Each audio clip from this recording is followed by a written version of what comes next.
오늘 추수감사절입니다. 추수감사절의 본 의미는 한 해 동안 수확을 감사하면서 하나님께 감사 예배를 드리는 것입니다. 근데 추수를 하고 감사하는 그 예배나 제사를 드리는 건 기독교만의 도난입니다. 우리가 추석만 생각해 봐도 추석이 뭡니까? 우리가 한 해 동안 농사를 지은 걸 가지고 우리 조상들에게 그 감사의 제사를 드리는 게 추석 아닙니까? 그죠? 예. 그 추수 이 감사는 그러니까 우리 기독교뿐 아니라 동서양 오래된 많은 민족들의 오랜 전통이에요. 예. 그러면 이렇게 오랜 인간들이 전통적으로 해오던 추수감사, 그런 것 수확물을 가지고 한 해 동안 수확물을 가지고 하나님께 이 감사할 때 과연 그런 감사를 하나님께서 기뻐하실까? 하나님을 믿지 않는 사람들도 하나님을 모르는 민족들도 다 하던 건데 그런 감사를 가지고 그런 추수 감사를 하나님께 한다고 과연 하나님이 기뻐하실까? 우리가 오늘 본문을 통해서 우리가 한번 그거를 생각해 보려고 합니다. 과연 하나님이 우리의 이런 추수 감사를 기뻐하실까? 그러면 기뻐하지 않으신다면 왜 그걸 기뻐하지 않으실까? 만약 기뻐하신다면 왜 그걸 기뻐하실까? 우리가 오늘 성경 본문을 통해서 하나님이 받지 않으시는 감사가 뭐고 하나님께서 받으시는 또 감사는 뭔지 우리 함께 생각해 보려고 합니다. 자, 오늘 본문에 여러분이 보면 가인이 아담의 첫 아들 장자 가인이잖아요. 그때만 해도 인류가 이제 막 시작된 때 아닙니까? 어디서 본 것도 아니고 어디서 배운 것도 아니에요. 그죠? 근데 그 가인이 하나님이 그렇다고 하라고 말씀한 것도 아니에요. 농사 짓고 나서 수확물 얻으면 너 나한테 제사해라? 명령하신 것도 아닙니다. 그런데 불구하고 가인이 어떻게 해요? 추수감사를 해요. 자, 3절 보세요. 세월이 지난 후에 가인은 땅의 소산으로 제물을 삼아 여호와께 드렸고, 뭐 아담이 한 것도 아니에요. 누구한테 본 것도 아니고 누구한테 배운 것도 아니고 누구한테 들은 것도 아닌데 가인이 지금 수확물을 가지고 한 해 농사지은 수확물을 가지고 하나님 앞에 감사 예배를 드리더라는 거예요. 그건 왜 그러냐면 인간의 본능이라는 겁니까? 그러니까 인간의 본성인 거예요. 뭔가 수확물을 얻으면 그걸 누군가에게 감사하려고 하는 게 인간의 본성인 거예요.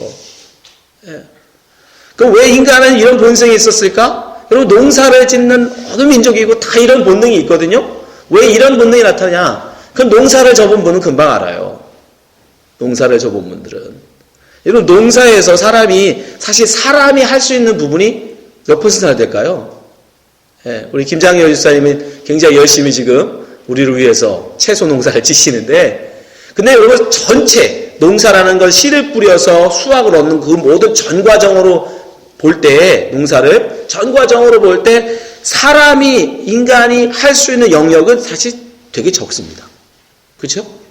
뭐예요? 농부가 사실 농사를 짓기 위해서 대부분 하는 일은 준비 과정밖에 없어요. 씨를 뿌리기 위한 준비 단계. 그렇죠? 밭을 갈고 거기에 씨를 뿌릴 수 있는 고랑을 파고 그 준비하는 거. 그리고 씨를 뿌리는 거.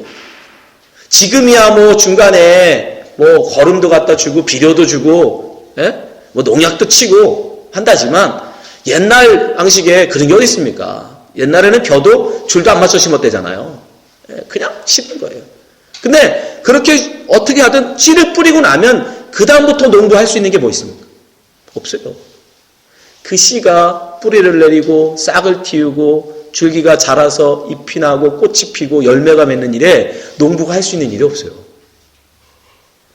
그 과정 속에 필요한 건 적정한 비가 와야 되고 햇빛이 쪄줘야 돼요. 그건 역시 농부가 할 수 있는 게 없어요. 농사라는 전형 영역에서 사실 인간이 할 수 있는 부분은 되게 적습니다. 나머지 대부분은 해와 달과 이 비를 구름을 주관하고 생명을 주관하는 그 어떤 누군가 그걸 우리 대부분 신이라고 부르죠. 그 영역이에요. 신의 영역. 그러니까 농사를 지은 사람들은 자연스럽게 자기가 한 부분에 영역이 적기 때문에 다른 영역, 그 신의 영역으로 말미암아 얻어진 걸 알기 때문에 농부들은 당연히 수확을 하고 나면 그거를 바람을 다스리고 햇볕을 다스리고 물을 다스리는 어떤 그 신에게 그걸 감사했단 말이에요.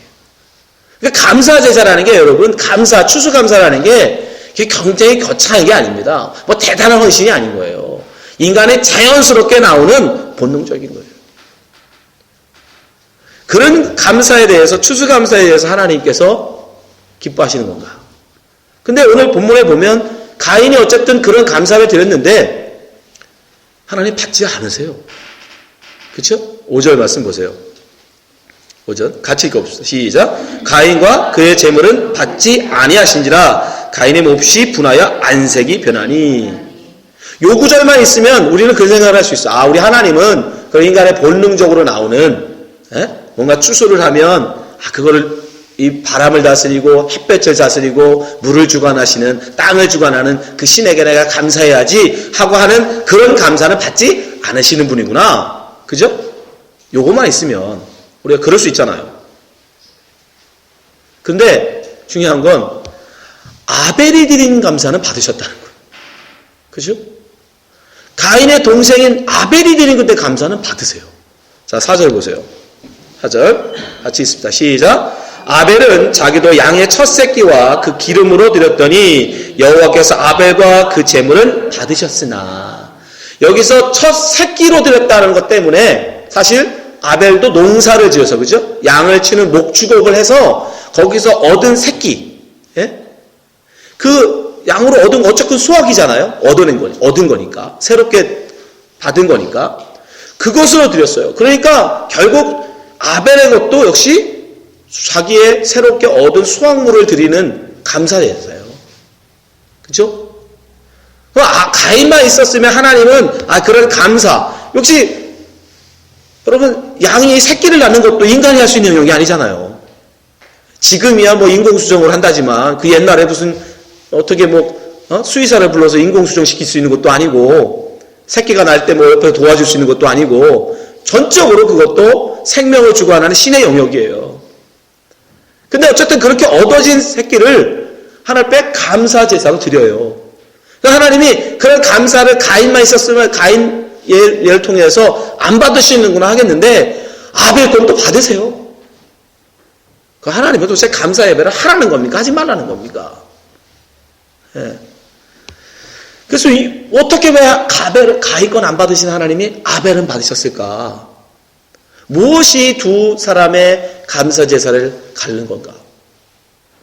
여러분 성경을 해석할 때 항상 뭘로 해석해라? 성경으로 풀어야 돼요.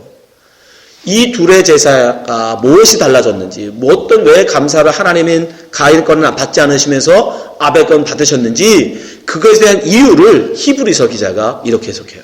히브리서 11장 4절. 믿음으로 아벨은 가인보다 더 나은 제사를 하나님께 드림으로 의로운 자라 하신 증거를 얻었으니 하나님이 그 예물에 대하여 증언하심이라. 그가 죽었으나 그 믿음으로써 지금도 말하느니라. 히브리서 기자가 가인의 제사와 아벨의 제사가 다른 이유는 뭐냐면, 가인은 믿음이 없는 제사를 드렸지만 아벨은 믿음의 제사를 드렸다라는 거예요. 바로 믿음이 두 사람의 제사를 갈랐다라는 얘기예요. 이 말을 좀 더 확대하면 하나님이 받으시는 감사의 제사는 어떤 감사의 제사만 받으신다? 믿음으로 드리는 감사의 제사를 받으신다는 거예요. 그저 예물만 가지고 와서, 그저 수확물만 가지고 와서 자기가 한 해 동안 얻은 어떤 것을 가지고 와서 하나님 앞에 내놓는 그런 감사, 그건 하나님뿐 아니라 세상 모든 사람이 다 아는 거라니까요. 세상 모든 민족이 다 아는 거예요. 하나님을 알지 못하는 한 민족도 하던 거예요. 그걸 하나님이 원하시는 게 아니에요. 하나님이 원하시는 것은 믿음의 제사라는 겁니다. 어떤 분들은 재물 때문에 가인과 아벨의 제사가 달랐다라고 얘기하지만 아니에요. 제일 중요한 건 바로 그들에게 믿음이 있었느냐 없었느냐의 차이였다는 거예요. 그러면 이 히브리서 기자의 말이 옳은가? 예, 창세기를 기록한 모세도 그거에 대해서 힌트해요. 이미 창세기를 기록하는 모세는 이 믿음에 대해서 그 당시에 설명할 수 없었기 때문에 뭐라고 설명하냐면, 재물과 하나님이 그 재물을 받으실 때 가인과 재물을 받지 않으셨다. 아벨과 그 제물을 받으셨다라고 얘기해요. 자, 보세요. 4절, 5절. 아벨은 자기도 양의 첫 새끼와 그 기름으로 드렸더니 여호와께서 아벨과 그의 제물을 받으셔요. 가인은요, 5절 보세요. 가인과 그의 제물은 받지 아니하신지라. 하나님이 제사를 단지 제물만 취하시는 게 아니에요. 제물만 받으시는 게 아니에요. 가인과 그 제물을 받지 않으셨고 아벨과 그 제물을 받으셨어요. 그러니까 하나님은 단지 그 드린 제물, 그래서 얼마나 많은 걸로, 얼마나 깨끗한 걸로, 얼마나 좋은 걸로, 얼마나 정성을 가지고 이게 아니라 그 드린 사람이 믿음으로 드리느냐, 믿음으로 드리지 않느냐, 그걸 보신다는 거예요. 그럼 가인은 믿음이 없는 사람이고 아벨은 믿음이 있는 사람인지는 어떻게 알 수 있느냐? 예, 그의 삶을 보면 알죠. 그의 삶은. 그래서 모세가 창세기를 이 제사를 지나고 바로 다음에 가인과 아벨의 삶을 기록해놔요. 여러분, 가인이 믿음이 없음이 어디서 드러나요? 바로 그 다음 절에 드러나요. 자, 6절부터 한번 8절 보세요. 가인의 삶을. 여호와께서 가인에게 이르시되 내가 분화하면 어찌 믿음이냐, 안색이 변하면 어찌 됨이냐, 내가 선을 행하면 어찌 낯을 들지 못하겠느냐, 선을 행하지 아니하면 죄가 문에 엎드려 있느니라. 죄가 너를 원하나 너는 죄를 다스릴지니라. 하나님은 가인의 그 마음속에 품고 있는 죄를 알고 계셨습니다. 형제를 죽이고자 하는 그 마음, 형제를 시기하는 그 마음을 알고 계셨어요. 그런데 가인은 하나님의 그 권면에도 불구하고 그 말씀을 무시합니다. 그리고 어떻게 해요? 자기의 원하는 대로, 자기가 품은 그 마음대로 행동해요. 그죠? 8절 보세요. 가인이 그 아벨에게 말하고 그들이 들에 있을 때에 가인이 그 아벨을 쳐 죽이니라. 짧은 구절이지만 여기는 여러분, 우리가 법적으로 얘기하면 이 가인이 아벨을 죽인 이 죽음은 과실치사가 아니에요. 우리 예은이가 여기 있는데, 이거는 실수로 어쩌다가 잘못해서 죽인 게 아니라 여기에 분명히 뭐라고 나와요? 아벨에게 말하고. 다른 버전, 오래된 성경 버전에는 뭐라고 했냐? 우리가 들러 가자 라고 말했다고 그래요. 뭐 하려고? 죽이려고 고의적으로 불러낸 거예요. 엄마 아빠가 없는 들로 가서 그를 죽이기 위해서, 그러니까 의도적으로 살인 계획을 갖고 죽인 거예요. 그건 왜 그래요? 마음속에 있던 그 살인하고자 하는 그 마음, 저 동생을 죽이고 있다는 그 마음을 하나님의 말씀, 너 그러지 마, 너 그러면 안 돼 라는 하나님 말씀이 들어왔음에도 불구하고, 들렸음에도 불구하고, 그러면 가인의 마음에 두 개가 있는 거죠. 하나님의 말씀, 그죠? 하지 말라는 하나님의 말씀, 그러나 죽이고 싶은 자기의 마음. 근데 그의 행동은 결국 뭘 따라요? 자기의 마음을 쫓아 살았어요. 우리가 그걸 뭐라고 그래요? 그걸 세상 사람, 믿음 없는 사람이라고 그래요. 믿음 없는 사람. 하나님의 자기의 뜻을 포기하고 자기 뜻을 꺾어버리고 하나님 말씀에 순종하는 걸 우리가 뭐라고 그래요? 믿음의 삶이라고 하잖아요. 그러니까 가인은 정확하게 믿음 없는 삶을 사는 거예요. 하나님의 영광, 하나님의 말씀을 쫓아서 하나님의 뜻에 순종하여 하나님을 드러내는 그런 믿음의 삶이 아니라 내 욕심, 내 야망, 내 뜻을 위해서라면 형제도 무참하게 죽일 수 있는 자기만을 위해 사는 자. 그게 세상이에요. 그게 마귀잖아요. 너 하나님같이 될 수 있어. 하나님 말을 어겨서라도 너 하나님 되라는 거예요. 너 왕이 되라는 거예요. 그게 바로 가인이에요. 그게 세상이에요. 그게 바로 믿음 없는 자의 삶이에요. 성경에 기록하고 있지 않지만 여러분, 반대로 아벨은 어떨까요, 여러분? 아벨이 눈치가 하나도 없어가지고 형이 지금 얼굴이 불그락불그락 해가지고 자기를 지금 죽이고 싶은 마음이 있다는 걸 몰랐을까요? 바보라? 하도 눈치가 없어서? 어떻게 그걸 몰랐겠습니까? 얼굴이 울그락불그락하고 지금, 그리고 자기의 예배는 하나님 받으시고 형의 제사는 안 받았다는 게 훤히 다 드러났는데 형이 자기를 죽일 수 있다, 왜 몰랐을까요? 알았을 거예요. 모를 리가 있습니까? 그러면 그걸 안 아벨은 두 가지 선택밖에 없습니다. 그죠? 어떻게 하면 돼요? 자, 형이 날 죽이려고 그래. 이 상황에서 내가 안 죽으려면요. 어떻게 하면 될까요? 여러분들은 너무 착해서 그 생각을 차마 못할 텐데 저는 나쁜 사람이라 생각해요. 저희 먼저 방법이 뭔지 아세요? 먼저 죽이는 거예요. 형을 먼저 죽이면 됩니다. 그죠? 아니, 저 형이 나를 지금 죽이려고 마음속에 있단 말이에요. 나를 미워하는 마음으로 가득 차 있어. 그 형이 잘못하면 나를 죽일 수도 있어. 그러면 죽지 않으려면, 내 목숨을 지키려면 어떻게 하면 돼요? 먼저 죽이면 돼요. 먼저 죽이면. 그러나 아벨은 그 길을 택하지 않습니다. 왜? 하나님이 원치 않을 걸 알기 때문에. 자기의 목숨을 지키겠다는 마음보다, 나 살고 싶다라는 자기의 본능적인 마음보다 하나님이 싫어하실 것을 알기에, 예, 아벨은 그 길을 택하지 않아요. 또 다른 방법은 뭡니까? 엄마, 부모, 형제를 떠나서 멀리 도망가 버리는 거죠. 그죠? 형이 자기를 못 찾아서 못 죽이게 도망가면 돼요. 근데 그것도 안 해요. 왜 그럽니까?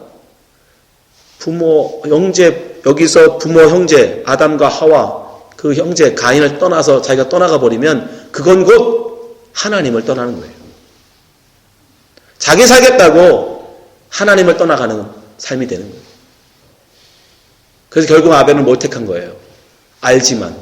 분명히 형이 지금 나한테 들러 가자고 할 때 이 형이 나를 죽일 수도 있다라는 걸 알지만 내 본능적으로 왜 아벨이라고 살고 싶지 않겠습니까? 왜 아벨이라고 마음속에 확 내가 죽일까? 내가 먼저 죽일까? 내가 먼저 형이 날 따라오기 전에 도망가 할까? 왜 사람인데 왜 살고 싶은 마음이 없었겠어요? 그러나 히브리서가 그걸 얘기하는 거예요. 믿음으로, 죽음으로 그는 말했다라고 해요.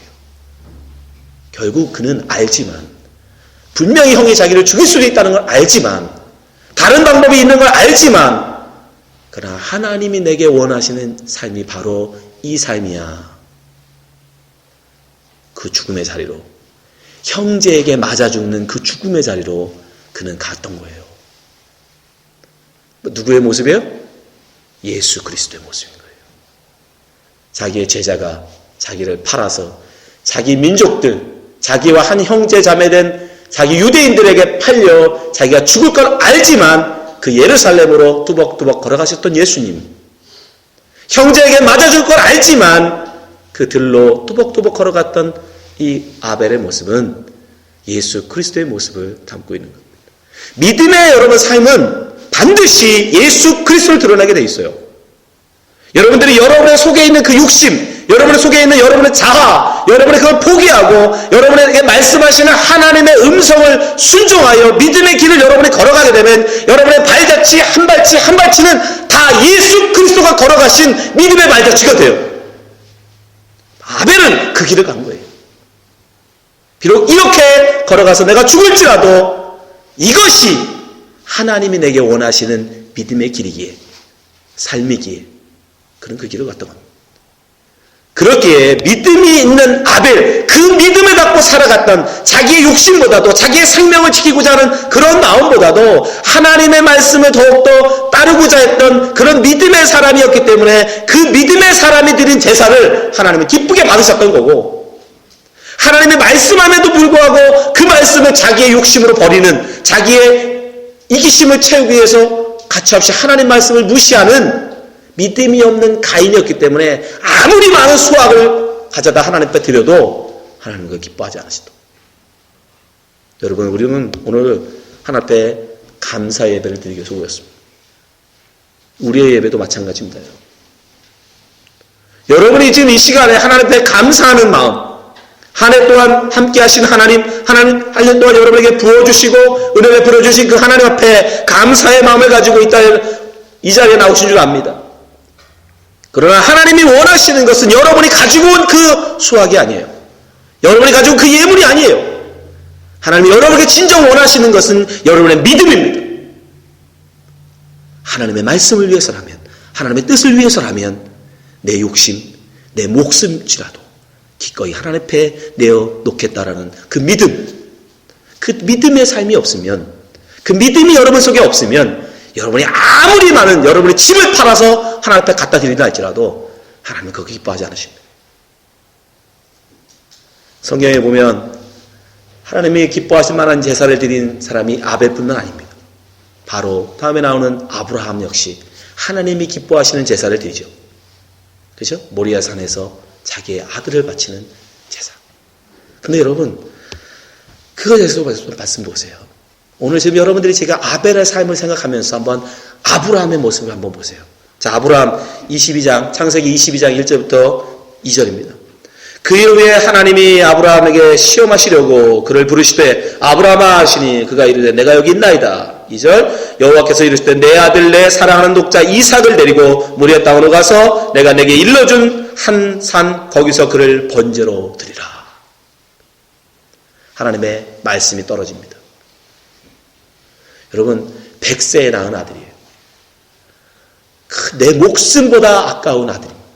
차라리 저 아들을 위해서는 죽어도 괜찮은 그런 아들이에요.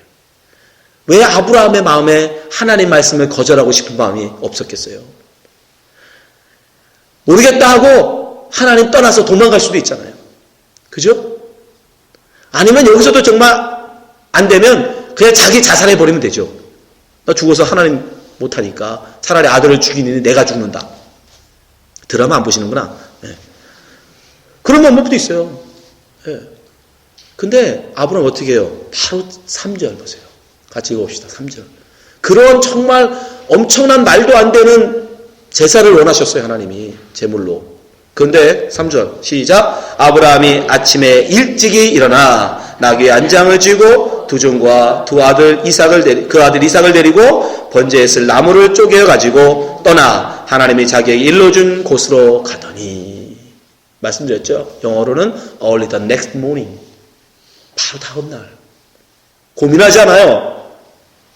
자기의 마음 때문에, 자기의 뜻 때문에, 자기의 그 사랑하는 아들에 대한 그 애정 때문에 하나님 말씀에 대한 순종을 멈추지 않습니다. 주저하지 않습니다. 왜요? 여러분 이 창세기 22장까지 오기까지 아브라함이 부름받은 12장부터 10장 동안 수많은 25년간의 삶 동안 하나님은 아브라함의 뭘 훈련시켰어요? 믿음의 순종을 훈련시켰어요. 수많은 실패가 있었죠. 예.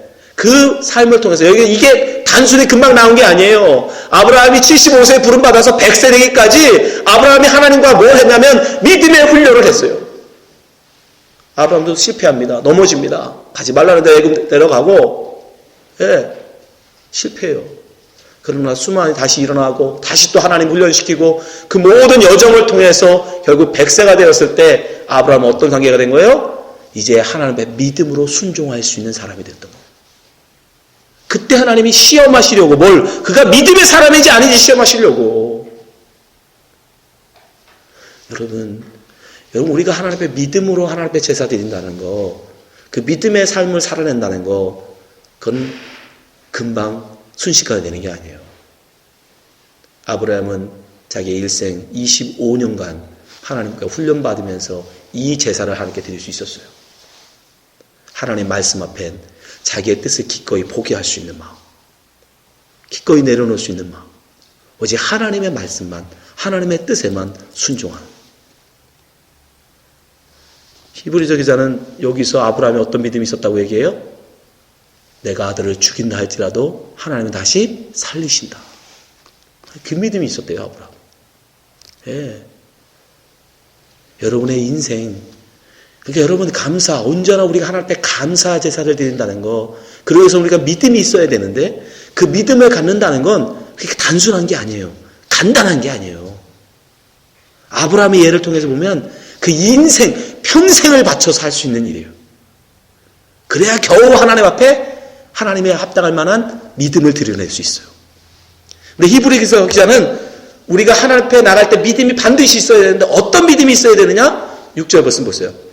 히브리서 11장 6절 같이 읽읍시다. 시작. 믿음이 없이는 하나님을 기쁘시게 하지 못하나니 하나님께 나가는 자는 반드시 가 계신 것과 또한 그가 자기를 찾는 자들에게 상 주시는 이심을 믿어야 할지니라. 예.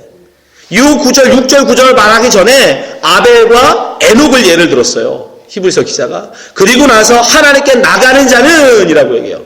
우리가 지금 말로 하면 하나님께 예배하고자 하는 자는, 하나님께 제사하고자 하는 자는 반드시 뭐가 있어야 된다? 두 가지 믿음이 있어야 되는데, 첫 번째, 하나님이 항상 자기와 함께 하신다는. 에녹이었죠, 얘가. 에녹. 예. 하나님이 항상 자기와 함께 하신다는 믿음이 있어야 된다는 거예요. 여러분, 이제 여러분이 정말 하나님 앞에 온전한 감사의 예배를, 믿음에 있는 감사의 예배를 드리기 원한다면, 여러분 이제 한 해 동안 내년 추수감사절까지 여러분 어떤 믿음을 훈련을 하셔야 되냐면, 항상 하나님과 동행하는 자의 삶을 살아내셔야 돼요. 아멘? 이게 쉬운 게 아닙니다. 교회에 오면 여러분 굉장히 믿음 있는 삶을 살아요. 왜? 하나님이 여기 계신 것 같거든.